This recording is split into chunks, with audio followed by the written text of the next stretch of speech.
The one that got away. While Ran was the goddess most feared for fishing for men, it was Thor who was most feared as a fisherman. With a bronze hook forged by the secretive dwarves in their dark hills, no fish or whale that took it could ever let go, and the line they forged was nearly as unbreakable as the Fenris wolf fetters. No thing that swam could ever escape from him. Before men and giants, before gods and elves, would Thor boast of his every triumph.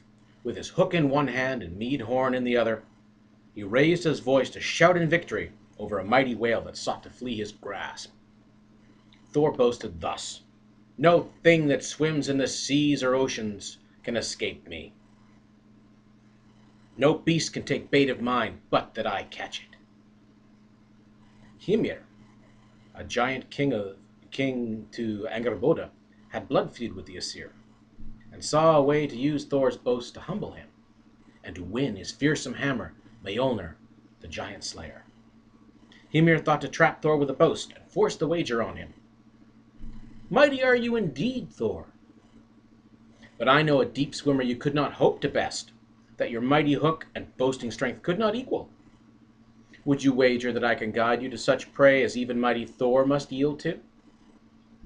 Now Thor had bested every shark, every fish and whale in the seas, had matched strength with giant and ettin, even dragon, and never been bested. His blood fired with challenge. The mighty fisherman boasted thus: "By oath in my father, I will wager the most feared life-taker in all the oceans that any prey you can guide me to, I will land, as long as you hold the tiller." Hymir laughed and called it done, for by the magics taught him by his dread mother, he had scryed the deadliest creature free on Midgard, the one thing that even Thor could not hope to overcome before Ragnarok.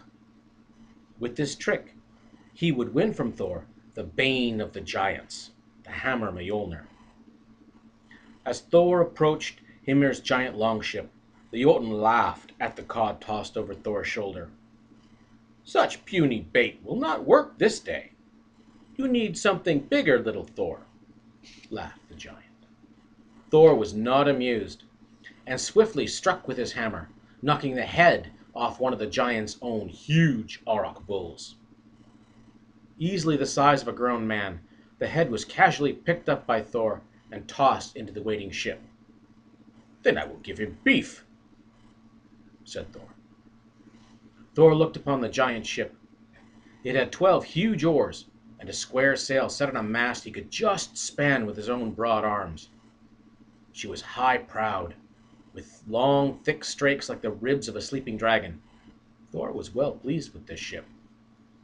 He manfully took 2 oars and rowed it clear of the headlands where the sail alone could carry them. Baiting his magic hook with the ox skull, he gently spoke to the hook. "There is some trick afoot, my beauty. But you and I have fished for shark and whale through the storm-tossed seas and never lost. We will not fall to a Jotun trick this day." Thor cast the ox head 2 bow shots ahead of the ship, and took up his reel. Hymir stood at the steering oar with a broad smile upon his face, for he knew what waited in the fjord was no whale, no shark, not even a dragon, but Jormungr, the world-spanning serpent himself, the thing that Thor is fated to face on the last day of the Ragnarok, and both of them fall dead in the doing. With a scream, the line began to sing off Thor's reel, and he laughed with the joy of it. Hymir laughed as well, too, for he knew the prey on Thor's hook was destined to be Thor's weird, that Thor and Jormungr were destined to kill each other at Ragnarok. Thor must give up. He would have to lose the bet and give up the greatest life-taker in all the oceans. Hymir went to win Mjolnir. As Thor fought the line, it bent his rod like a spring sapling, and Thor's heavy brow rose in awe. He had held a sperm whale a full ship-length long without bending this rod. What manner of beast had he caught? Fighting backwards, he wrapped his great belt around the mast and set his mighty thews to haul forth his prize from the sea. The sail snapped and slapped as the ship turned into the wind, and the heavy prow cut the waves like a sword through a stalk of wheat. Hymir laughed at the steering oar to see the ship dragged behind the catch, like a kitten that has caught the good wife's ball of yarn. Thor sweated and heaved, working the heavy reel, all the while thanking the dwarves who'd made it unbreakable. After an hour of driving far from shore, deep into the sea, the waves were now breaking over the prow like berserkers through a shield wall, and the great ship was groaning as it bent and flexed in the waves. At last, the beast's head broke the surface, and the dread serpent head reared high into the air, jaws wide enough to swallow an ox whole, venom dripping from sword-long fangs. "Jormungr!" cursed Thor. With a lunge, the serpent struck at the mighty giant bane. He could not grab his hammer without letting go the reel and losing his wager. So with his closed fist, he struck at the serpent. Again the world-spanning serpent dove for the deeps to escape Thor, and the battle that neither one would survive. Hymir laughed. "Yes, Jormungr! Now you must give up. Now you must yield to me, the greatest slayer in all the oceans."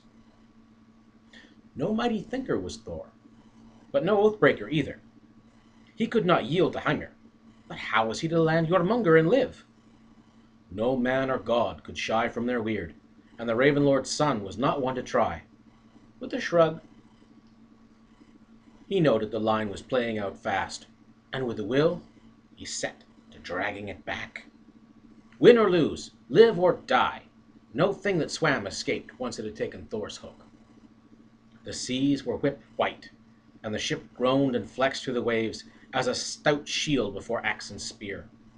The ship was awash in water, and the great strakes of the ship flexed and moaned like a woman in childbirth.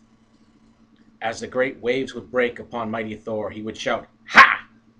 When the serpent would turn to strike, Thor would smite him again, shouting, "Ho!"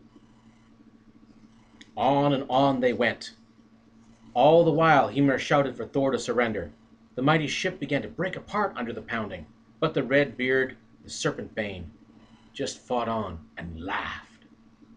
At last the great mast snapped above Thor's head, and the ship began to founder, with water washing up to the steersman's knees.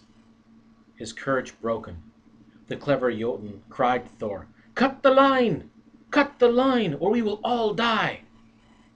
Thor looked at him with surprise. "Lose the wager? Never! I am Thor. By Jotnar, or Serpent, am I bested or named Oathbreaker."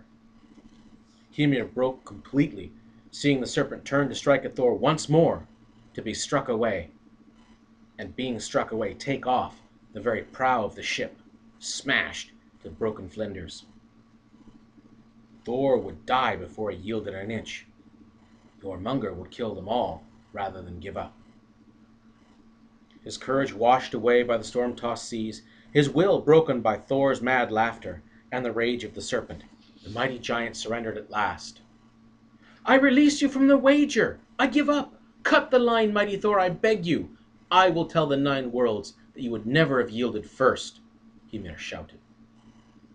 With a grin, Thor cut the dwarven line.